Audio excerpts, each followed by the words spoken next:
ডাক্তারবাবু, আমি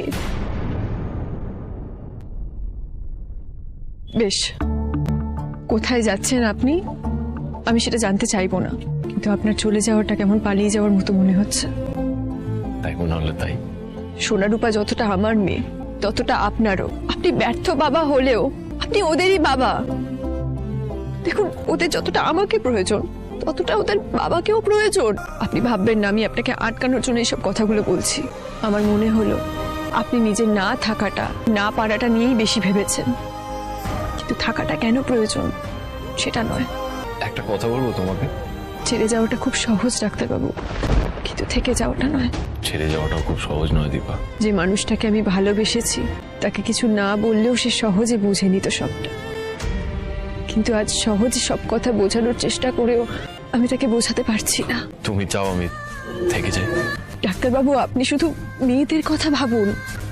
ওদের শুধু মাকে প্রয়োজন না, ওদের বাবা মা দুজনকে একসাথে প্রয়োজন। দীপা দেখো, তুমি কি চাও আমি কিন্তু তোমার থেকে শুনেছি। আমারও কিছু চাওয়ার আছে তোমার কাছ থেকে, শুনবে প্লিজ? বলুন।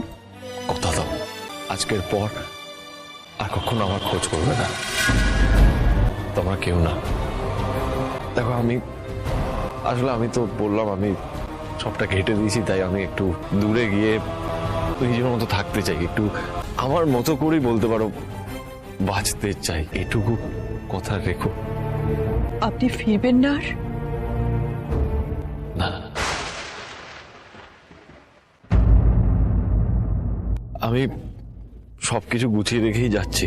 আমি হসপিটালে আজকে রেজিগনেশন লেটারটাও দিয়ে দিয়েছি, আর আমার প্রয়োজনের সব জিনিস আমি গুছিয়ে নিয়েছি।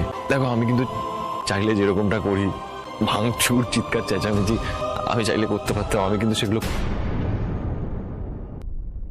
ভালো থেকো তোমরা, খুব ভালো থেকো দীপা। আমার কি মনে হয় জানো তো, এই মানুষটা দেখতে হয়তো একই আছে, কিন্তু ভেতরে ভেতরে কোথাও একটা পরিবর্তন এসছে আমার মধ্যে। আমি না আগের মতো নেই জানো তো। আমার বোধহয় আর ভালোবাসা যায় না, তাই না দীপা?